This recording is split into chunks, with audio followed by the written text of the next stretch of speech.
Bueno, muchas gracias Marcos. Y gracias Sabina y Adrián por la invitación y coordinar esto. Mi nombre es Santiago Clermont, soy curador de la colección de aves del Royal Ontario Museum, que es un museo en la ciudad de Toronto, en Canadá. También profesor asistente de la Universidad de Toronto. Pero bueno, tengo buen acento uruguayo porque soy uruguayo. Hice empecé a ver aves antes de estudiar biología y me enganché con el tema. Hice mi carrera, mi licenciatura en biología en la Universidad de la República. De ahí me fui a estudiar a Estados Unidos, un doctorado. De ahí viví un tiempo en Nueva York, un tiempo en Lima, y finalmente salió este trabajo en Toronto y me fui allá. Así que ahora estoy encargado de la colección, haciendo investigación en aves de varios aspectos. Hoy les voy a contar uno de ellos. Y bueno, haciendo salidas de campo, investigando y enseñando también. Hoy les quería contar uno de los proyectos que estoy desarrollando, que ha llegado lugar a algunas publicaciones, y que es sobre la evolución de las aves modernas. Tenía unas slides, algunas fotos acá de la colección del Royal Ontario Museum. Es una colección muy grande, es la colección de aves más grande de Canadá, y tenemos especímenes de todas partes del mundo. Es una colección muy rica y muy interesante y con mucho material para trabajar. Bueno, el tema que elegí es este tema del origen y evolución de las aves modernas. Y para entender un poco qué son las aves modernas, tenemos que hablar un poco de las aves antiguas, las aves que no son modernas. Básicamente las aves modernas son todas las aves que existen actualmente, ¿no? Las aves antiguas son muchas y hay muchísimos fósiles ahora. La más antigua es Archaeopteryx todavía, que vivió este fósil es de 150 millones de años. Y después de Archaeopteryx se puede ver toda cómo las aves han adquirido características más modernas, ¿no? Entonces hay especialmente en China, hay unos yacimientos muy importantes de aves fósiles espectaculares, como estos que vemos aquí, esqueletos completos y articulados, a veces con las impresiones de las plumas, que documentan paso a paso cómo las aves han adquirido varios de los caracteres, ¿no? Por ejemplo, han perdido la cola, esa cola larga que tiene Archaeopteryx, que se ve aquí, ¿ven el señalador? La pierden y la sustituyen por plumas largas, y varios huesos empiezan a fusionar, aparece el esternón, que no está en Archaeopteryx, y así las aves van evolucionando. Hasta que llegan a un formato muy parecido a las aves modernas, ¿no? Con todos los huesitos que podemos reconocer cuando comemos un pollo, el esternón con la quilla bien desarrollada, pero hay una única gran diferencia obviamente visible, la presencia de dientes en las aves antiguas. Entonces las aves modernas, la característica que las definiría sería la falta de dientes, ¿no? La mayoría de las otras características son compartidas. Y esto es relevante porque resulta que en el registro fósil, cuando encontramos pequeños fragmentos de huesos, es en realidad muy difícil de saber si estamos enfrente de un ave antigua o un ave moderna. Digamos, especialmente si estamos en el Cretácico superior, hace de 90 a 66 millones de años,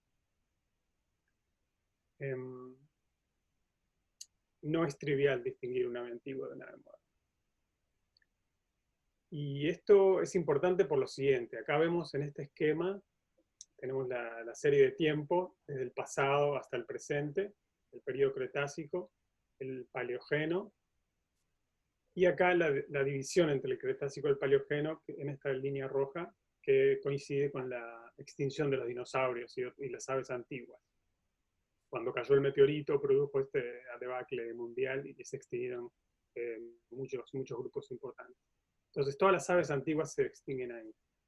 Y lo que muestra este gráfico es, los puntos azules son el registro fósil de las aves modernas. Y como ven, es muy abundante el comienzo del Paleógeno, en el Paleoceno y en el Eoceno. Pero en el Cretácico hay algunos fósiles, pero si miran con detenimiento hay unos pequeños signos de interrogación, indicando que en realidad no sabemos si son aves modernas o aves antiguas. Porque ninguna hasta ahora había aparecido con el cráneo completo, o por lo menos que se pudieran ver o no si tenía dientes. Esto era la situación hasta el año pasado, porque en este año se encontró finalmente un ave sin dientes en el Cretácico superior, y este es el primer registro definitivo de una ave moderna en el Cretácico superior. Un cráneo bastante bien conservado. 67 millones de años, o sea, justo antes, unos pocos miles de años antes de que cayera el meteorito, y le han llamado la gallina maravilla, por hacer un descubrimiento fenomenal. Pero bueno, la situación es la siguiente. Entonces, tenemos a la gallina maravilla en este periodo justo antes de la extinción de los dinosaurios, pero esta gran incógnita de qué sucede en el Cretácico, ¿no? Y el otro ingrediente del registro fósil que lo hace difícil de interpretar literalmente es que hay un sesgo de investigación en los continentes del norte. Entonces, en Estados Unidos, en Norteamérica en general y en Europa, hay una gran cantidad de estudios y se han encontrado unos yacimientos espectaculares con fósiles articulados y que han dado mucho material e información sobre aves fósiles. Este, por ejemplo, es el registro del Eoceno. Tenemos la formación de Green River en Estados Unidos, London Clay, Fur y Messel en Europa, que han revelado una cantidad de fósiles increíbles, como estos antecesores de las aves nocturnas, de los caprimúlgidos, ancestros de los vencejos, con impresiones de la cola y las alas. Este es un jacamar fósil en Europa. Y hasta en otros yacimientos más recientes han aparecido grupos como colibríes, que pensaban que eran exclusivos de las Américas y que se habían originado en América del Sur. Han aparecido fósiles en el Oligoceno de Europa, por ejemplo, de aquí. Parece simplemente un colibrí aplastado por un carro, por un auto, ¿no? Parece un colibrí moderno, quiero decir. Entonces, desde el punto de vista del registro fósil,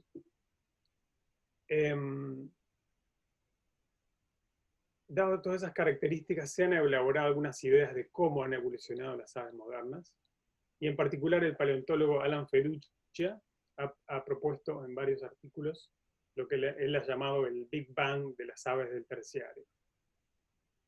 Y el Big Bang consiste en eso, en que, dada la extinción de las aves antiguas, al final del Cretácico, eso hace que haya, digamos, oportunidad ecológica para que se desarrolle rápidamente un grupo nuevo de aves. Y entonces él plantea que ahí, de un linaje sobreviviente o de unos pocos, surgen las aves modernas y rápidamente se expanden y evolucionan a todos los grupos que conocemos actualmente. En los mismos artículos él plantea que la dispersión de esos pocos linajes a todo el mundo no sería ningún problema por la capacidad de vuelo de las aves. Entonces acá muestra una superposición de la configuración de los continentes de esa época. Ustedes ven que la Amazonia está un poco inundada, América del Sur y América del Norte están separadas, Europa es un archipiélago de islas. Y las flechas blancas son rutas migratorias actuales, pero él infiriendo que los mismos sistemas de inmigración podrían existir antes, no habría ningún problema en recolonizar todo el continente, probablemente desde un origen en los continentes del norte, ¿no? Ya que todos los grupos, encontramos fósiles de los grandes grupos en estos yacimientos del Eoceno de Europa y Estados Unidos, es razonable pensar que se originaron en los continentes del norte.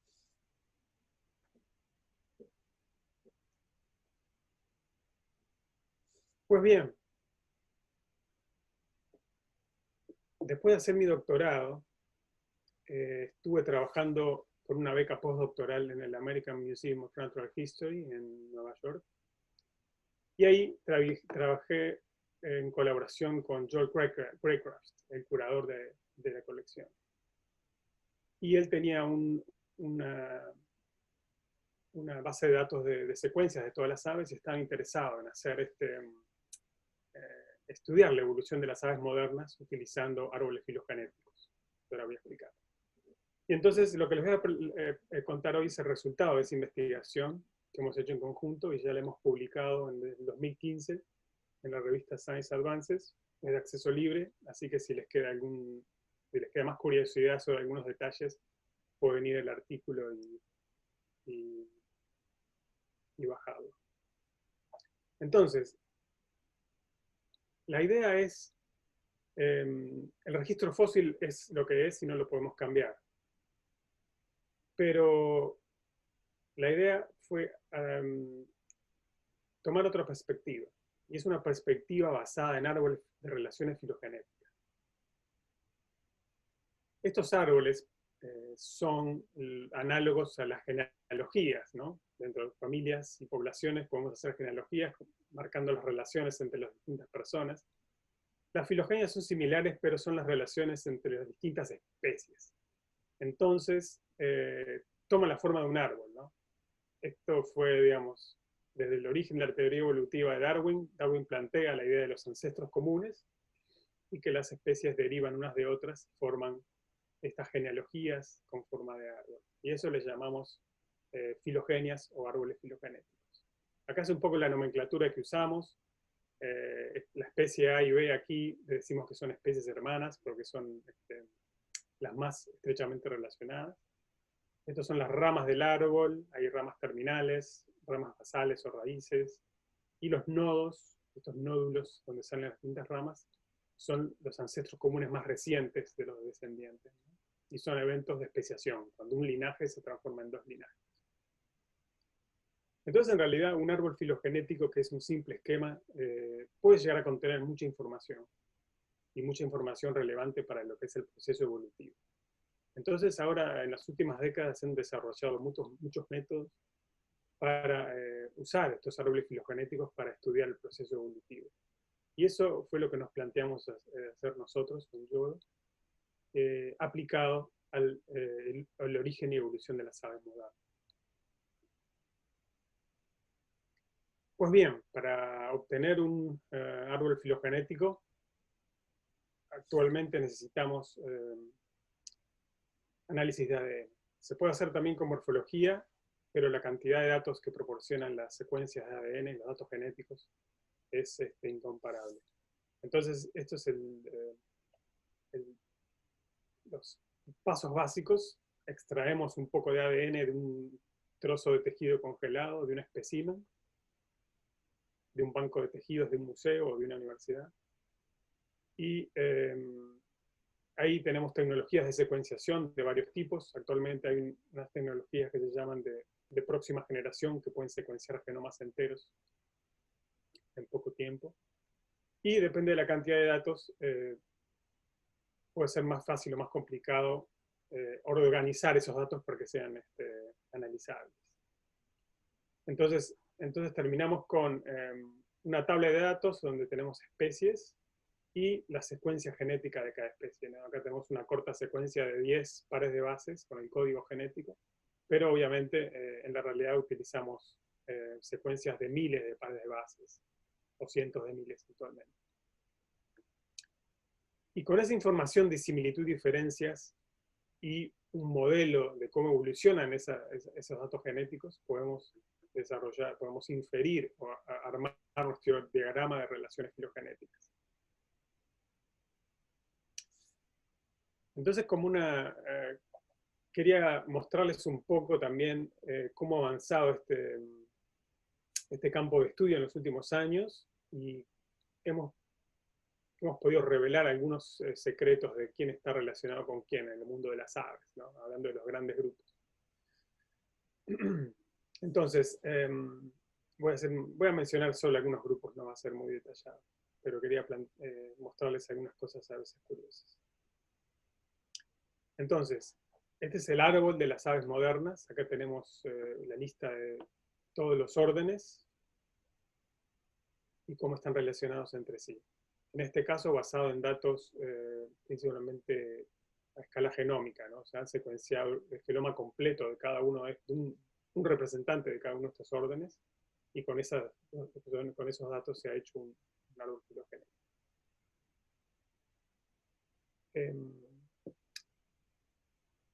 Los tres grandes grupos ya los conocíamos hace tiempo. Acá ven que el primero que se separa le llamamos Paleognata, que está compuesto por las aves corredoras que no vuelan, las ratites, y las perdices sudamericanas, o tinamúes. El segundo grupo es Galoanceres, que es una combinación de patos, gansos y gallináceas. Y el resto de las aves están en este gran megagrupo que le hemos llamado neoaves. Y esto, perdón, esto no es resultado solo del trabajo mío con Joel, pero esto es principalmente resultados de otros estudios que han revelado estas relaciones. Bien, quería presentarles, bueno, los Paleognate, como les decía, las ratites, la avestruz, el ñandú, el clásico grupo de corredoras no voladoras, pero ahora nos hemos enterado, gracias a los datos genéticos, que las perdices sudamericanas están dentro de ese grupo, forman parte de ese grupo. En cuanto a los galanceres, es un grupo muy interesante, y en Sudamérica tenemos unos grupos muy interesantes dentro del grupo, como los chajás. Acá ven, es el primer grupo que se separa de los anseriformes, y es un linaje muy, muy antiguo. Son solo 3 especies actualmente, y una es nuestro chajá que vive en Uruguay. Y tienen algunas características gallináceas, ¿no? Como el pico es más gallináceo que anseriforme. Las patas no tienen membranas interdigitales. Así que en ese sentido son como el eslabón perdido entre una gallinácea y una nátida, ¿no? Un ganso, un pato. Los crácidos, las pavas de monte y las chachalacas también son un linaje bastante antiguo dentro de los galliformes. Separado de lo que son los faciánidos, las gallinas de Guinea. Y esto va a tener cierta relevancia más tarde en la charla. Fíjense cómo estos linajes sudamericanos son linajes bastante antiguos dentro de cada grupo. Y bueno, dentro del resto de las aves les iba a mencionar el hecho de que no hemos podido, ni con datos genómicos hemos podido todavía resolver quién está relacionado con quién, hablando de grandes grupos, ¿no? Pero sí se delinean varios subgrupos, varios grupos de órdenes que sí ya están bastante bien delimitados. Uno es una curiosa asociación entre los flamencos y los macaes, aparentemente, a pesar de sus grandes diferencias anatómicas, son órdenes hermanos.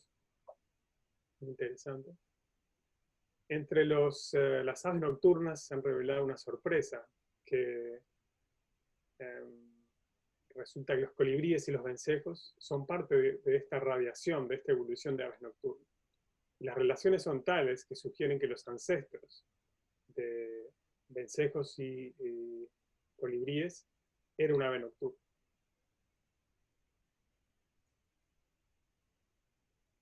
Muy sorprendente, ¿no? Algunos de ustedes deben estar así con estos ojos en este momento. El Hoatzin, famoso por ser un linaje muy particular, difícil de clasificar, tradicionalmente lo han metido con las gallináceas o con los cucúlidos. Bueno, todavía no sabemos con quién se relaciona. Todavía distintas formas de analizar los datos dan distintas respuestas. Así que es una incógnita que todavía tenemos. Y llegando a la parte final del árbol, tenemos un gran grupo de aves acuáticas que sí se juntan. Pelicaniformes, garzas, aves oceánicas, petreles, pingüinos, y todo un grupo de aves terrestres que incluye desde rapaces hasta pájaros carpinteros y paseriformes, que forma otro grupo que también se está perfilando como bastante sólido. Este es el grupo de las aquiornites, las aves acuáticas. Como pueden ver, el clásico orden pelicaniformes que agrupaba a los pelícanos y a los cormoranes, los piqueros y las aningas, ya no existe, está desarmado. Porque ahora tenemos un grupo de suliformes que se quedó con las aningas, los biwaes, cormoranes, piqueros y fragatas, pero los pelícanos resulta que son más estrechamente relacionados a las garzas y los ibis, ¿no? Los cuervillos. Mientras que las cigüeñas son un poco más basales a ese grupo, están menos relacionadas en realidad. Así que ahí hay toda una reordenación que estamos implementando en la clasificación actual. Los procelariformes son parientes de los pingüinos, lo cual es interesante. Y los gaviformes, este grupo de zambullidoras del hemisferio norte, también es el más basal de todo el grupo.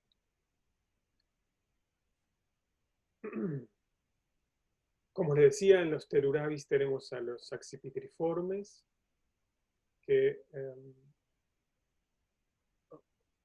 no le hagan caso a la clasificación. Estos son los buitres del Nuevo Mundo, son los catartiformes, y los accipitriformes son grupos estrechamente relacionados.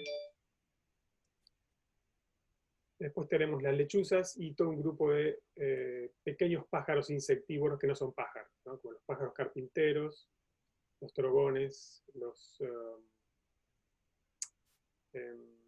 y otros grupos tropicales que no llegan a Uruguay, ¿no? Como los pacamares, los bucónidos y otros grupos así, muy diversos. Y el grupo final, que ya tenía cierta... ya lo conocíamos, no con mucha certeza, pero ya se venía perfilando en datos anteriores, el grupo de las eriemas, los halcones, los loros y los paseriformes, que así se relacionan entre sí. En fin, volvamos entonces a la pregunta de cómo evolucionaron las aves modernas. Y como referencia voy a tomar este modelo del Big Bang, de las aves modernas, de Fedducci. Entonces, si sucedió como Fedducci propone, deberíamos encontrar algunos patrones en el árbol filogenético que sugiera que eso es así, ¿no? Y en particular en los tiempos de divergencia. Porque esta teoría sugiere que las aves modernas no son mucho más antiguas que el límite Cretácico-Paleoceno, 66 millones de años. Entonces, en el trabajo tratamos de responder estas tres preguntas. ¿Cuándo, dónde y cómo de las aves modernas? ¿Cuándo? Entonces, como les decía, saber cuándo evolucionaron es parte un poco de responder estas incógnitas. Y para eso vamos a usar un árbol evolutivo pero especial, un árbol que ha sido datado. Entonces, utilizando información de fósiles, de la edad de fósiles, vamos a transformar las ramas del árbol y hacer que los ancestros tengan su tiempo en una escala de tiempo real, ¿no? Esto, por ejemplo, va a ser en millones de años. Y ese árbol de tiempo va a ser mucho más informativo. Ahora, en cuestión de árboles de tiempo, se han hecho varios estudios en las últimas décadas, pero con resultados muy discrepantes. Miren, por ejemplo, este del 2008, que infiere el origen, el ancestro común de las aves modernas en 130 millones de años. Y este estudio más reciente, del 2015, que sugiere solo 72 millones de años, casi la mitad de tiempo. Entonces, ¿cuál está correcto? ¿Qué está sucediendo para tener estas grandes discrepancias? Lo que nos dimos cuenta con Joel es que las discrepancias no son en los datos genéticos, sino en cómo se usan los fósiles para hacer la calibración, para hacer la datación. Entonces, el problema central es el siguiente. Cuando tenemos un fósil que nos indica una edad para un grupo determinado, ese fósil es un descendiente del ancestro común del grupo, ¿no? Por ejemplo, que este huesito rojo es parte del grupo de los paseriformes. Y la edad del ancestro podría coincidir tal vez con esa edad. Tal vez ese fósil sea el ancestro. pero tal vez no. Lo más probable es que el ancestro sea un poco más antiguo, ¿no? Y haya dado lugar a ese fósil y a las especies actuales. Pero la gran pregunta es, bueno, ¿qué tanto más antiguo? Y ahí es donde hay una completa incertidumbre. Podemos seguir estirando este arbolito hacia atrás en el tiempo y va a ser totalmente compatible con la existencia de ese fósil. Entonces, los fósiles solo nos dan una idea de la mínima edad posible de un grupo, pero no nos informan nada sobre la máxima edad posible. Y ahí está la clave del asunto. Lo que hicimos en este estudio fue utilizar algunas técnicas probabilísticas y matemáticas que ya habían sido inventadas, pero aplicarlas a este problema. Entonces, en lugar de usar un solo fósil, usamos una distribución de fósiles. O sea, usamos más del registro fósil del grupo y depende de la densidad de ese registro fósil, podemos calcular la probabilidad de que el ancestro sea más antiguo que el fósil más antiguo. Si quieren ver detalles, si les gusta la parte numérica y probabilística, pueden ver detalles en el artículo. Pero esta fue la clave del avance que hemos hecho en ese tema. Y este es el resultado. Utilizando ese método y hemos calibrado 24 ancestros en este árbol, utilizando casi 100 fósiles diferentes. Hemos llegado a esta calibración, este árbol datado de las aves modernas. Y lo que nos dice este árbol es, primero, que las aves modernas son antiguas, en el sentido de que su ancestro común es mucho más antiguo que el límite Cretáceo-Terciario. Acá en gris está el Cretácico. Y estimamos unos 91 millones de años, con bastante incertidumbre. En las líneas azules es la incertidumbre alrededor de esas estimaciones. Pero definitivamente mucho más antiguo que el momento de extinción de los dinosaurios. Entonces ahí tenemos una discrepancia con el modelo de Feduccia. Acá está marcado el Cretácico terciario. Y esto sugiere que durante millones de años había aves modernas en alguna parte del mundo que no las hemos todavía detectado en el registro fósil. O sea que todavía, tal vez hay huesos ya descritos o en museos por ahí, pero por su estado de fragmentación no pueden ser identificados como aves modernas. O tal vez estaban distribuidos en una parte restringida del planeta y por eso todavía no han aparecido como fósiles. Estos son unos diagramas de la probabilidad, digamos, de las primeras divisiones dentro de cada grupo, sugiriendo que tanto neoaves como galvanceres, la diversificación comenzó antes de la extinción de los dinosaurios. En cuanto a Paleognathe, lo que tenemos es un poco más de incertidumbre. Tenemos que mejorar estas calibraciones para ver si la diversificación comenzó después o antes de la extinción de los dinosaurios. Pues bien, como les decía, tal vez es importante saber dónde se originaron las aves modernas. Y eso explica un poco por qué no tenemos tantos fósiles en el registro fósil. Entonces, la propuesta de Feduccia, basada en la lectura literal del registro fósil, es que las aves modernas se originaron en alguna parte del hemisferio norte y de ahí han migrado, gracias a su capacidad de vuelo, a otras partes del globo. Lo que hicimos nosotros fue, a ese árbol filogenético, digamos, pintamos las especies actuales, los grupos actuales, con su área de distribución. Acá definimos 8 áreas principales y coloreamos las especies según su área. Y después, con unos algoritmos numéricos, podemos extrapolar esa área de las especies observadas a los ancestros comunes. Y en muchos casos, eso sugiere claramente que los ancestros han habitado zonas particulares del planeta. Por ejemplo, este bloque de verde son los subocines neotropicales, ¿no? Los tiránidos, los furnáridos, los hormigueros, claramente, principalmente sudamericanos, y que sugieren digamos, ancestros sudamericanos, ¿no? Lo que sucede, bueno, también incluimos fósiles. Acá hay unas barritas azules que son muchos fósiles del hemisferio norte, para tener también en cuenta en consideración que se han encontrado fósiles de algunos grupos que no se conocían, que no se conocen actualmente en el norte, pero que sí existen como fósiles, ¿no? Por ejemplo, los colibríes, como les decía, actualmente son todos americanos, pero sí hay fósiles eh, en Europa. Entonces incluimos un fósil para que aporte esa información. Pero un resultado interesante es que si observamos los ancestros más antiguos, claramente hay una señal de que esos ancestros vivían en Sudamérica. Entonces, este resultado sugiere que las aves modernas son de origen sudamericano.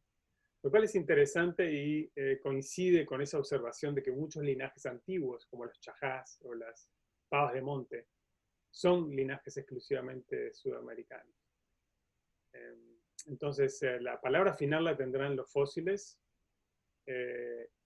Nuestro modelo, este resultado, sugiere que en Sudamérica deberían haber fósiles antiguos, incluso hasta 90 millones de años, en el Cretácico de América del Sur, que corresponden a aves modernas. Eso sería la forma de corroborar esta hipótesis. Así que bueno, paleontólogos a trabajar.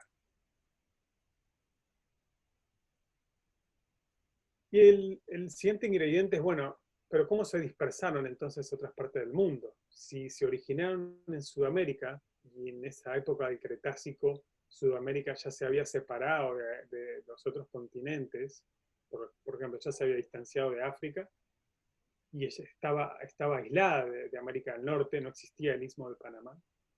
¿Cómo entonces las aves se distribuyeron para el resto del mundo rápidamente, dado que ya en el Eoceno aparecen fósiles en Europa?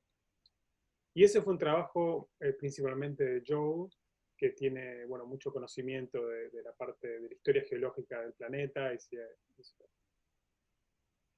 Y él creó un modelo muy interesante y plausible, ¿no? Entonces, por ejemplo, en esa época, todavía Sudamérica estaba conectada con la Antártida y la Antártida todavía conectada con Australia. Entonces, por ahí, digamos, había una vía de conexión fácil. Y acuérdense que en esa época el planeta era mucho más caliente y Antártida no era un continente helado, era un continente que contenía fauna, flora de todo tipo. Sí, esta es una reconstrucción de la flora de Antártida de esa época, ¿no? Era un bosque bastante importante. Pero otra ruta, aparentemente justo después de la extinción de los dinosaurios, las islas antillanas, el desplazamiento de la placa del Caribe produce orogénesis y se plantea que han habido conexiones entre Sudamérica y Norteamérica, por lo menos brevemente, durante los primeros millones de años luego de la extinción de los dinosaurios.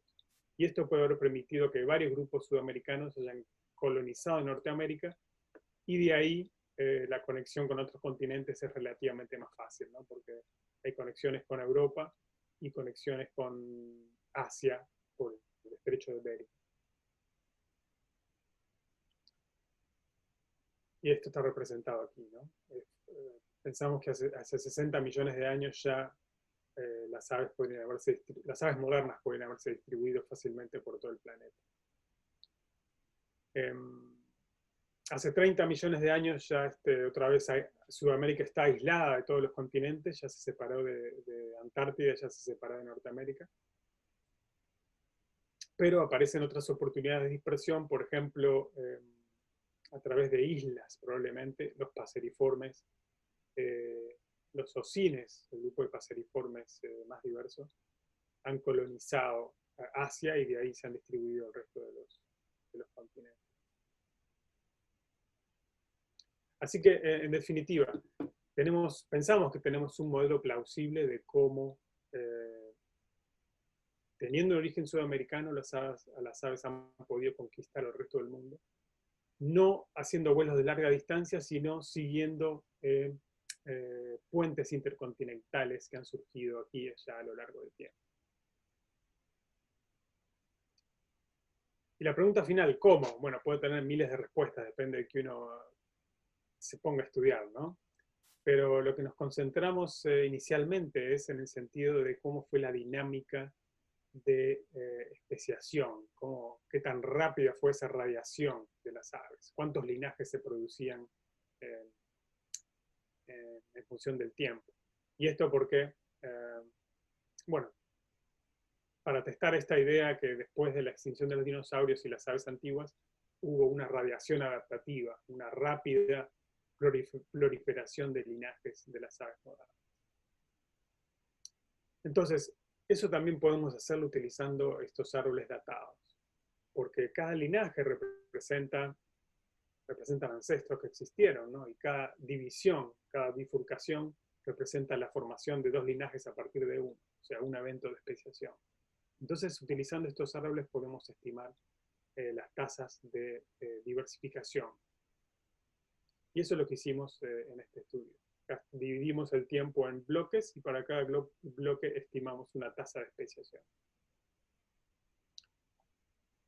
Y acá lo ven en función del tiempo, ¿no? Desde el presente, 0, hasta el origen de las aves modernas. Vemos que las tasas aumentan hacia el límite Cretáceo-Paleoceno, lo que coincide con la idea de que hubo una rápida radiación coincidiendo con la extinción de los dinosaurios, aunque nuestro estudio sugiere que esa aceleración del proceso comenzó antes de la extinción de los dinosaurios. No después, como plantea la hipótesis de Peducha. Entonces hay algún otro proceso que está actuando aquí, que no es exclusivamente producto de la extinción de los dinosaurios y las aves antiguas. Y después tenemos subidas y bajadas a lo largo del tiempo. La gran revelación fue cuando superpusimos en este gráfico las temperaturas globales del planeta, que hay buenas estimaciones, bien datadas. Miren lo que sucede. Las tasas de especiación de las aves modernas son como la imagen en el espejo de la temperatura global. Cuando las temperaturas bajan, las tasas suben. Cuando las temperaturas suben, las tasas de evolución bajan. Y viceversa. Este último salto coincide con una disminución de temperatura en el medio del Mioceno, que es muy conocido, que produjo, por ejemplo, el desierto del Sahara, las estepas patagónicas, y hay sin duda un salto en las tasas de especiación. Entonces esto revela un patrón fascinante que hemos tratado de explicar. Mínimamente pensamos que hay una explicación. Bueno, esta sería la explicación. Cuando las temperaturas son altas en el planeta, los hábitats o los biomas tienden a estar más conectados. Y esto, por ejemplo, es un ejemplo de la Antártida, que era un bosque, y entonces la Antártida podría conectar los bosques de Sudamérica y de Australia a través de, digamos, las aves arborícolas podrían pasar de un continente a otro relativamente fácilmente. Cuando la Antártida se congela, produce una división. Entonces ya los bosques en Nueva Zelanda, Australia y Sudamérica ya quedan divididos. Y eso se puede traducir a varios otros eventos, ¿no? Por ejemplo, les decía, la creación del desierto del Sahara en el Mioceno, que separa los bosques de África de los bosques del sur de Europa. Y de hecho esta hipótesis se ha planteado como una forma de diversificación en la Amazonía, ¿no? En la Amazonia se ha planteado la existencia de refugios pleistocénicos, ¿no? Cuando baja la temperatura, vienen las glaciaciones, los bosques se retraen a refugios, a pequeños lugares que mantienen un microhábitat húmedo, y entonces en cada uno de estos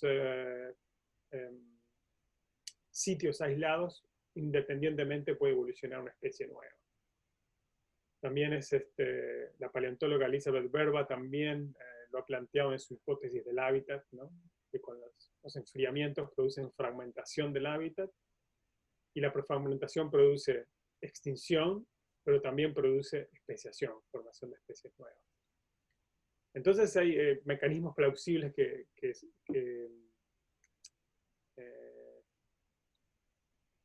permiten que un evento que uno dice, bueno, es malo para la diversidad, ¿no? O sea, hay enfriamiento, retracción de recursos, pero sí produce extinción, pero también puede producir formación de especies nuevas. Entonces pensamos que este es uno de los mecanismos principales. Tal vez también haya evolución de linajes en los hábitats nuevos creados, ¿no? Por ejemplo, las estepas patagónicas que no existían, ahora con el enfriamiento empiezan a existir y hay linajes que se adaptan a esos nuevos hábitats y también pueden sumar a esa diversificación. Entonces, terminando, redondeando, queríamos hacer un test, poner a prueba la teoría del Big Bang de las aves modernas y llegamos a conclusiones bastante diferentes, ¿no? Entonces, una rápida diversificación post-cretácica, sí, pero muy posterior al tiempo de origen. O sea, las aves modernas se originan mucho antes. Y aparentemente comienzan a diversificarse rápidamente antes de la extinción de los dinosaurios. Probablemente por este efecto de un descenso en las temperaturas y un cambio en la configuración de los biomas. Dispersión de larga distancia desde los continentes norteños, no. Posiblemente han tenido un origen en el sur del planeta y se han dispersado al resto del planeta, pero tal vez por rutas que coinciden con conexiones continentales. O sea, no es necesario apelar a que tenían grandes capacidades de dispersión, porque tenían movimientos migratorios. Se puede explicar la dispersión con movimientos de corta distancia. Entonces, en definitiva, lo que sugerimos al final es que más que haber sido determinado su destino, su origen y destino por un evento extraterrestre, como es la caída de un meteorito, la evolución de las aves modernas ha estado muy ligada a los procesos del planeta Tierra en sí, ¿no? A los cambios climáticos y a la configuración de los continentes. Y ese es un poco el mensaje principal que queríamos transmitir. Y eso es todo. Quería agradecer a las instituciones que financian mis investigaciones actualmente y me soportan, y al American Museum of Natural History, donde desarrollé esta investigación. Y bueno, a todas las personas y colaboradores que han también contribuido a mi carrera desde que estaba en Uruguay y a mi línea de investigación. Y quería dedicar esta charla a mi amigo Juan Cuello, que falleció el año pasado y fue uno de mis mentores principales cuando me inicié en la ornitología a los 16 años allá en Uruguay.